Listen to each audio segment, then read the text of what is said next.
Hey, how you doing? This is Adam Post, publisher of more than 1,000 comic books. Tonight we're talking about it's not for sale. Warner Brothers Discovery is not for sale. I thought we covered this about a week ago. We did, but David Zaslav had a big meeting, town hall with his top staff and his top execs to go over the rumors that have been floating around and explain the company's not for sale. So don't pay attention to the rumors. I did a video about this 1 week ago. They won't sell. There's David Zaslav laughing it up. They have no business reason to sell. That's how I know they're not selling now, and they're not going to sell in a quick 2 years. Because you don't buy low and sell high. I mean, I know you know that, but if you think about it, it kind of tells the story. Before it was spun off, this is one of my older videos. Before it was spun off, where the heck's my video? Here it is. Sorry. I announced that DC Comics owner Warner Media, which was then owned by AT&T, would probably be sold in 2 years. I wasn't the only one in the world mentioning it, but there weren't a lot of us. And the reason I knew that they were going to be selling or spinning off Warner Media was the way they were positioning the company and how, Jason Kilar came on, for example, the CEO at the time. They were positioning him to run an outside business. It was also the only way they were going to get value for it outside the company. But it's the complete opposite now. There's no way to sell Warner Media, especially not with Discovery as part of it, and make a profit for the shareholders or for any of the executives who are involved. There's literally none. So we'll get into the article and we'll discuss it a little bit more. There's a couple of other things to cover that are interesting today too. But before we do get into the first article, please do subscribe to the channel. Click the bell for notifications. Give me a thumbs up when you like it. You guys have been an amazing help. The channel is doing great. A lot of good things coming, and I really appreciate it.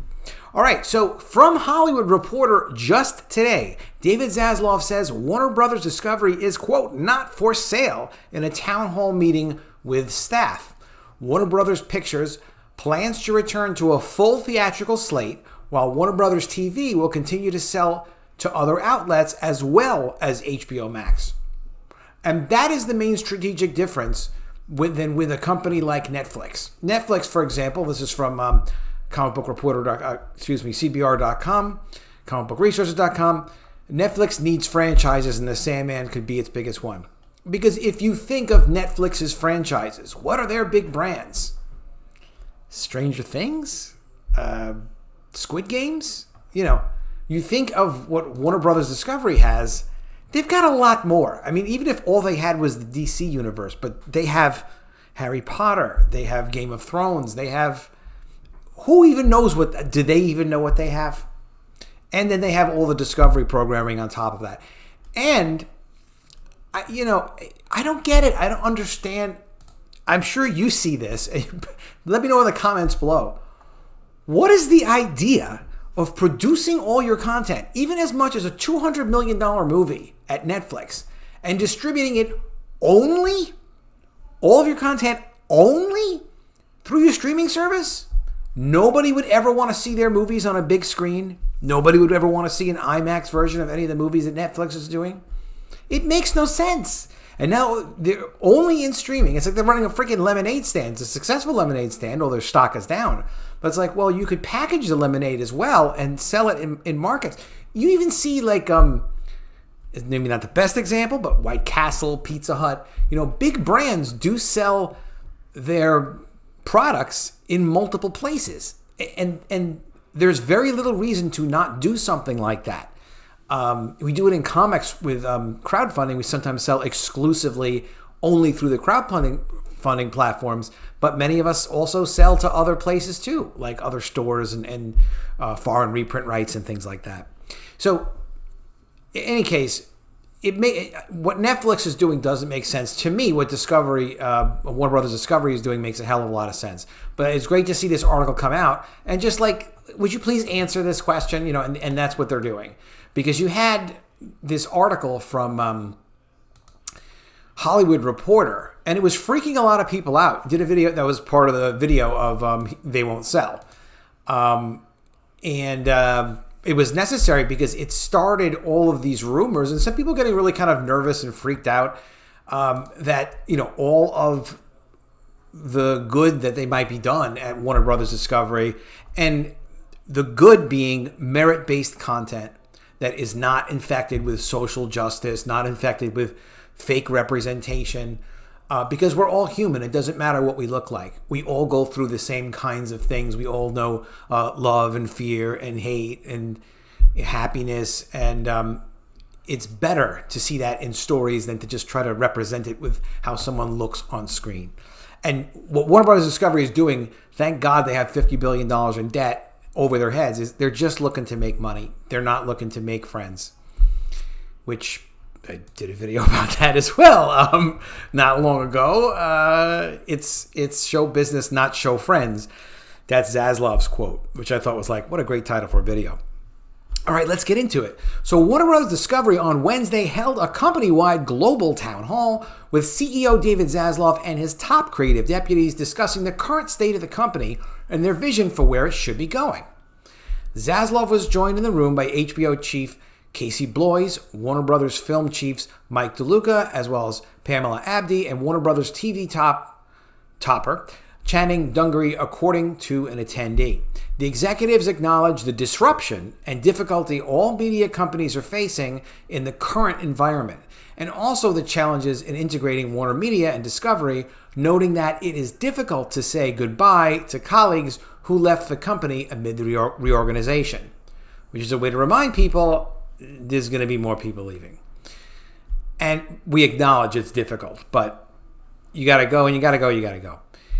And Zaslav, which is not a happy thing, they're canceling a lot of animation. That is unfortunate. This is another quick article. DC series is going from all platforms with no plans to ever return, and this is Aquaman, King of Atlantis, and it's another one of their tax write-offs, and it's really hard to see. As a business guy, I look at it, and a creative entertainment exec guy, I look at it and I say,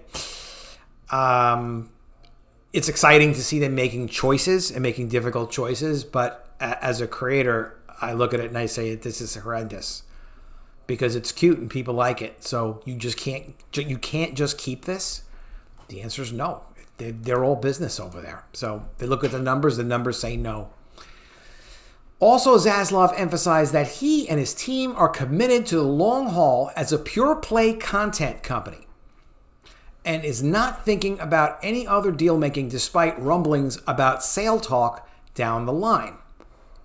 Warner Bros. Discovery is absolutely not for sale, Zaslav told attendees, highlighting the company's assets and global reach. We have everything we need to be successful, Zaslav said.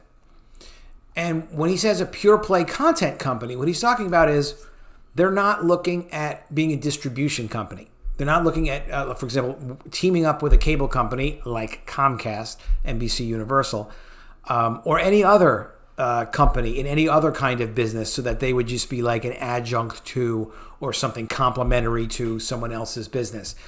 And he has said, back from Discovery days past, going back 5-6 years at least in interviews way before this merger with Warner Media, his focus is on Discovery being a global IP company, global intellectual property, meaning they'd have this vast library, they would own all of it, they would control all of it, they wouldn't have to consult other people like Hulu is owned by 2 different companies now, used to be 3.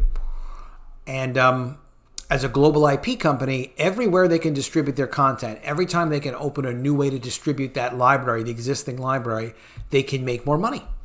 And that's just been their focus. It used to be that intellectual property-oriented companies like this were extremely valuable. I mean, we made extremely valuable, like 50 times profit annually.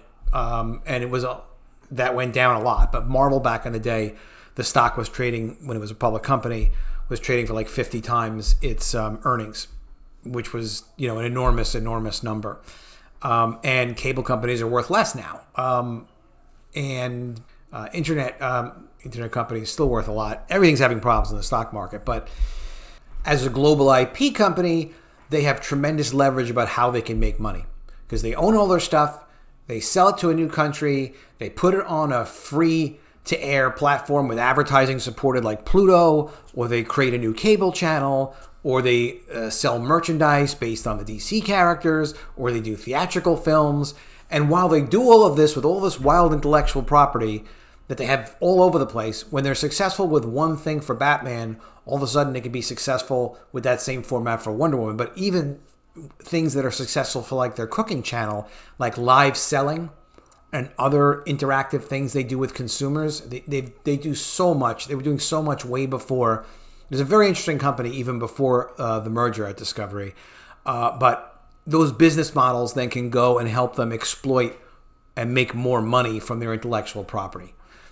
I'm very impressed with the potential of the company, but they got to straighten this damn thing out. Okay, so Zaslav and other top executives also touted their respective lines of business, with HBO and HBO Max getting a shout out for the recent House of the Dragon launch, which is doing better than Lord of the Rings. It just is. The fact Zaslav touted Warner Bros. Discovery traditional linear TV businesses and helping Game of Thrones prequel succeed, noting that the networks reach more than 30% of Americans, giving them substantial impact. At Warner Brothers TV, Dungey said that while her studio will sell quite a bit to HBO Max, it will also continue to sell to other outlets and platforms, specifically calling out the success of Abbott Elementary on ABC, which Warner Brothers TV produces, as an example of what the company can deliver to third parties. This is why, unfortunately, Batman Adventures can't be on HBO Max. Because it's not about Batman Adventures. It's not even about making the most profit from the show. It's about having the culture of the management team. Because just because you're the boss, I don't know anyone listening to this, I've got a lot of interesting comments from people from different walks of life that listen to my videos. Anyone who's in a position of authority knows if you're the boss, it doesn't mean people do what you say, even though you can fire them and you have power over them. Brute force doesn't work. People have to understand the culture of what it is you're trying to accomplish. And Zaslav is a big shot. That's fine. You know, they had 40,000 employees at Warner Brothers Discovery alone. But he needs the people under him. Of course, he doesn't know the names. He doesn't know all the people that even work for him. But they need to know what the company's about and what they're trying to do. And what they're trying to do is, when it comes to selling things internally, like a Batman Adventures, which is going to be produced by them but sold somewhere else because they don't need it for HBO Max in the management's decision assessment, he needs the whole company to understand that culture of, look, we're going to make great things, but we need to also do some ourselves, and we'll distribute some ourselves, but not just everything great is going to stay in our own networks. We have to give it a chance to breathe and be outside to other places. And also, he doesn't want the production team to be limited to only selling to their own distribution, because, you know, if you're selling something to your own company, it's not as difficult to sell, right? You don't have to work as hard to produce something great. If it's like, oh, we're just going to dump it all on the streaming service. Like, no, you got to produce great content and see where it really belongs and see what the economics are. And of course, they can cherry pick some things here and there if they think it really makes sense. Like, they're not going to let anyone else distribute DC Comics based movies. They're doing all that themselves. That they're doing. But when it comes to things that are good but are not part of their strategic growth, they will give it to other people to do, or at least entertain it. On the film front, Luca and Abdy said that they're focused on building out a full film slate with a goal of releasing 15 to 20 theatrical movies per year, spanning all genres, including romantic comedies, more traditional comedies, gangster films, gotta love gangster films, and other genre features that have largely been relegated to streaming in recent years. They also want to make sure that the Warner Brothers Film Studio is in a place that creatives want to work with. And that's another issue. They have to maintain their relationships. They have to be something viable that creative people want to go to them. Because, yeah, there's a million writers, there are a ton of actors, tons of producers. That's all fine. But they're not all the same. Some people really have, a reputation of being able to execute and deliver something important. And you want to be on the hit list when someone's looking to do something. You want to be high on their list. So all of this, people need to understand too, like this is a thing. When Jason Kylar made the decision to do, and he didn't do it completely on his own, I'm sure, but made the decision at Warner Media to take Wonder Woman and have it be the same day and date releases. And he did the same thing with Legendary, who's now looking to leave Warner Brothers, had Godzilla and versus King Kong. They were so mad, Legendary. They were incredibly pissed, and now they're looking to leave. They want flexibility. People need to understand that options are open when you're doing business with them. I hope people feel that way about doing business with me. It's like, look, we'll do something if it makes sense. We'll help each other out. If we can't, maybe we refer each other to someone else who we can do something with. You work together, you collaborate, but you want to have that reputation of having an open door and good business sense. And people have to feel it everywhere in the company. So it needs to happen at these management meetings, and then your managers under you need to put that out to people below them by word, but deed really tells the whole story. The town hall is the first event to feature Zaslav and all of his top creative deputies since the Warner Media Discovery merger was completed back in April. Since that time, he added Luca and Abdy and began the process of combining the two companies.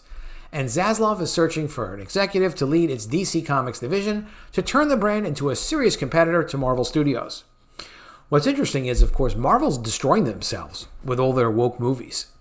And they're trying to come up with reasons for maybe franchise fatigue. I did a video, I think it was yesterday, day before. Definitely do a lot of these, where the Wall Street Journal had an article with a female Thor in it, and they were saying, we think it's franchise fatigue, the reason that it had a 70% drop-off and the movie didn't do as well as they thought it would do. It's like, it's not people getting tired of great concepts done well. They're getting tired of stop it with the social agenda stuff and ruining characters by basically just not keeping the promise of what the franchise is supposed to be. I've said this before, if you go to McDonald's, you expect the food to taste like McDonald's. You don't expect it to taste like anything else. And why would you go back there? Why do you go to Chick-fil-A? It's like, Chick-fil-A is pretty awesome. Probably a better example. Chick-fil-A had better not taste like McDonald's. Not only because it's different, but Chick-fil-A is better. Tell me if you don't agree in the comments below, or if you do. That said, they have an excellent chance, and this is what I'm thinking real sincerely excited about, is they have an excellent chance of taking over what Marvel blew up and showing people you don't have to do garbage films like this. You don't have to try to make weird points with your films by how you cast them and subvert expectations. You don't have to do any of that. You could just make good movies and deliver for people. The company says it will merge with HBO Max and Discovery Plus in 2023 as one super streaming device or application. We'll see. Though many specifics are to be determined. There's all sorts of pricing issues and access issues. They're also talking about the doing advertising supported. There's a lot of complications. But they are going to get a lot of distribution. They're opening up distribution with Amazon for HBO Max. That was something Jason Kylar didn't do. And they're going to be pushing very heavily internationally. Now, ridiculous. There's been speculation in Hollywood. See how they try to sell their own stories? There's been speculation in Hollywood that the company may just be trying to get its ship in order so that it can be sold again as early as 2024, owing to the complicated structure of the merger, the reverse Morris Trust. Now, and Zaslav's comment at the town hall were clearly meant to temper that speculation. As I said before about this silly rumor stuff, these guys have an agenda. Like, if you saw this on MSNBC, CNN, whatever, just like the news channels that have an agenda, Hollywood Reporter has an agenda. They would love to be able to make Warner Brothers Discovery do what they want it to do. Do the kinds of movies they want to do. Have the kind of talent deals they want them to have. By talent deals are things like development deals. Every big actor, it's not just The Rock, but like every big actor has a production company. And then they make deals with their production company, and first look deals, meaning, if you have a new project, I get to see it first, and we'll fund your script development. There's millions and millions and millions of dollars that go out the door just to maintain relationships. You can expect a lot of that to get cut, and you're going to see Hollywood Reporter is going to push hard against Zaslav and all the merit-based things they're trying to do. It's not going to be easy. You can imagine what they're doing behind the scenes when they do this stuff publicly. They had another article focusing on Congress and some of the Congress members being furious about Batgirl being canceled, saying that it demonstrated that they're a monopoly at Warner Bros. Discovery for canceling Batgirl, and that maybe the Justice Department should be looking into them. I mean, really ridiculous threats. But when it comes from powerful people, it takes guts to fight back, and I'm glad to see them do that. Okay, here's an interesting story. This came up yesterday, and I was like, I don't know if it's a big deal or not, but I'm looking at it where I'm seeing it. It seems like it is a big deal. This is coming from The Wrap. It was announced on Bloomberg yesterday, but The Wrap has a more in-depth story today. There's a lawsuit. David Zaslav is getting sued personally. They always do that with CEOs. You know, that's not going to go anywhere with him personally. But they're suing Warner Brothers because the allegation is that HBO Max subscribers were basically fraudulently increased. Now, this wouldn't have been by Zaslav and the tuxedoed Gunnar Wiedenfels here. This would have been by prior management. And this is what the lawsuit's claiming, that basically you guys, the prior ownership of this company, which now becomes the responsibility of the new owners, unfortunately. Lawsuits do that sometimes unless it's specifically cited in the acquisition that you're not responsible for it. But basically, they're being accused of inflating the numbers for HBO Max, saying that numbers weren't as high as they were. Now, I'll tell you, just a personal story of mine. I recently had new cable service installed at home, and the cable company was like, "Oh, and you also get HBO Max free." I was like, you know what? Actually, I don't want HBO Max free. I don't want free things that I'm going to get a bill for a year later when I forget about it. It's just very, very annoying to me. If I want it, I'll subscribe to it, but I don't want it for free. So how many people are like that, though? Like, they don't take free stuff. Like, no, mostly people take free stuff. So when you take a bundle like that, when you take, you make a deal with a cable company, and you say, okay, well, we're going to pay you this and such for every subscription. You know, there's accounting things that you can do that are legal that would show, okay, well, let's say if I said, yeah, I'll take it, fine, it's free. Well, that would be counted as a paid subscription. Like when they say they have 90 million subscribers, that would be included in that reported number. Now, you can dig into the specific details. I have not dug into all their reporting information or whatever to look at like, okay, well, what are you doing with promotional subscriptions? Exactly how are you counting them? However, when a company is trying to push their numbers out and they're saying, hey, we have 92 million subscribers, how many subscribers they have, they are including the promotional subscribers. They are. And, you know, that really kind of does make you wonder. However, if these numbers were pushed out and they weren't right, that's unfortunate. They should go sue AT&T as well. But it should be accounted for because numbers are numbers. Numbers don't lie, but people lie about numbers. An Illinois Police Pension Board brought the suit suggesting hundreds of thousands of Discovery shareholders were duped.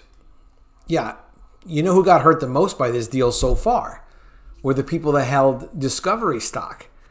Because Warner Brothers Discovery is, now there's been some selling of the stock, of course, since April 2022 when the deal was done.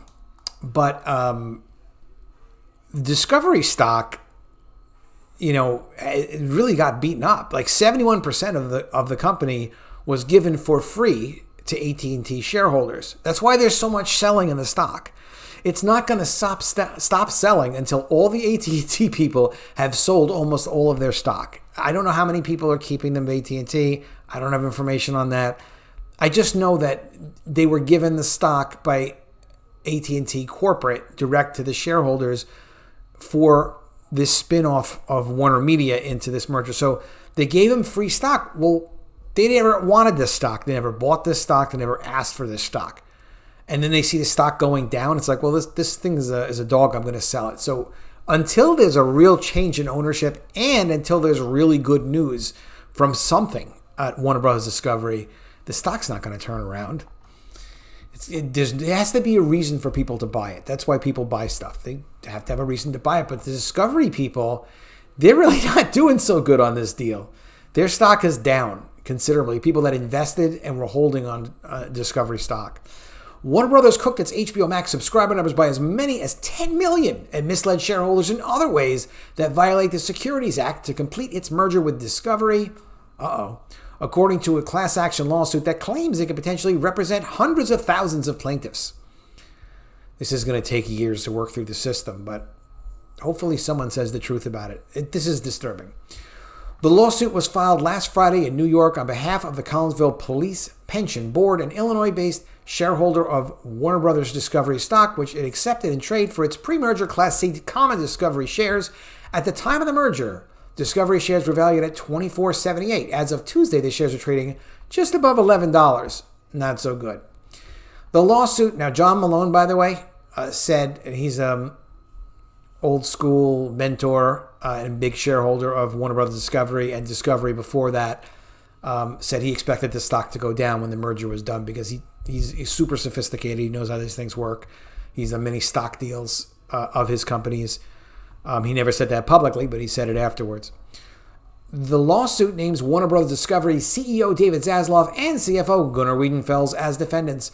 Warner Bros. Discovery did not immediately respond to a request for comment. The lawsuit says that among several other adverse information being kept hidden, the merging companies overstated the subscriber base for HBO Max. Warner Media was improvidently concentrating its investments in streaming and ignoring its other business lines, and overstated the number of subscribers to HBO Max by as many as 10 million subscribers, including as subscribers AT&T customers who had received bundles. Okay, they were counting them as subscribers when they received bundled access to HBO Max but had not signed on to the service. That is exactly the same story I was just telling you about me personally. Hey, Adam Post. Yes. You're going to get a free HBO Max. No, I'm not. I don't want it. I don't want free things that I have to think about. Like, what is this, month 10 or month 11? I don't want to be tricked into subscribing to things. That said, I'm already tricked into subscribing to all kinds of things. But I am holding out on HBO Max. Kind of funny to think that. All right, technically I should subscribe to it, but not tonight. More than 700 million shares of Warner Bros. Discovery were issued to Discovery Common. All right, I can't do that. Warner Media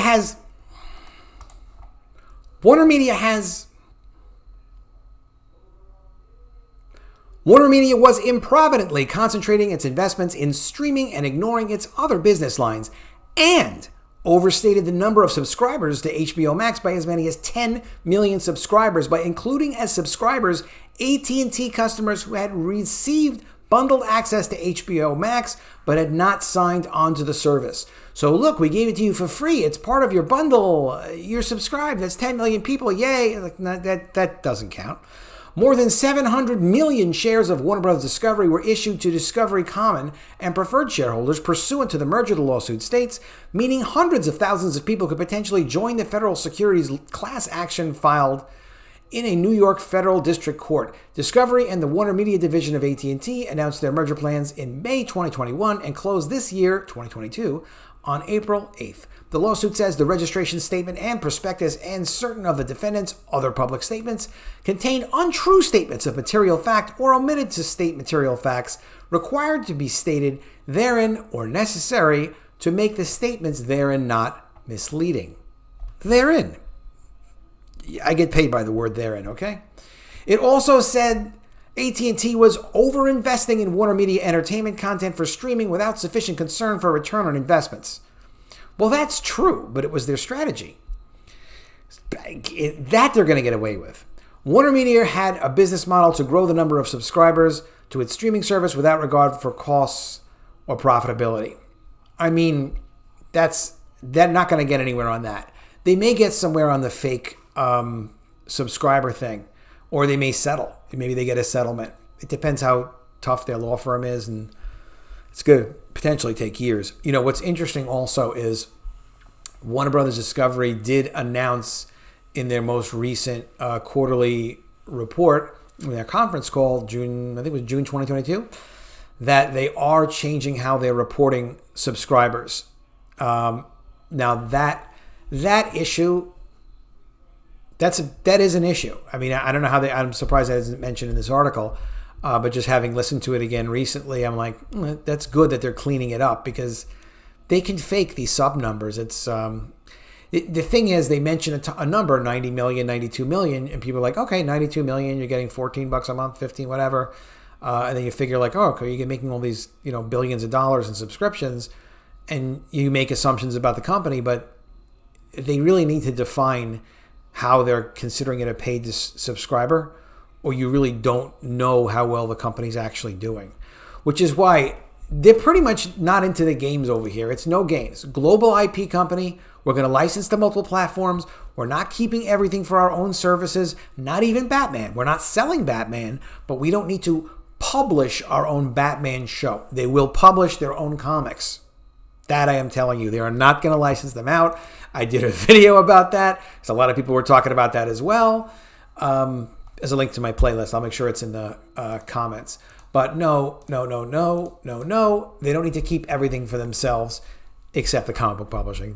It's too small a business to make money licensing that out to other people. Sure you do. Check out the other videos on the playlist. And if you would, please subscribe to the channel. Click the bell notifications. Give me a thumbs up when you like these videos. And I will see you again soon with another video. And if I don't see you, I will miss you.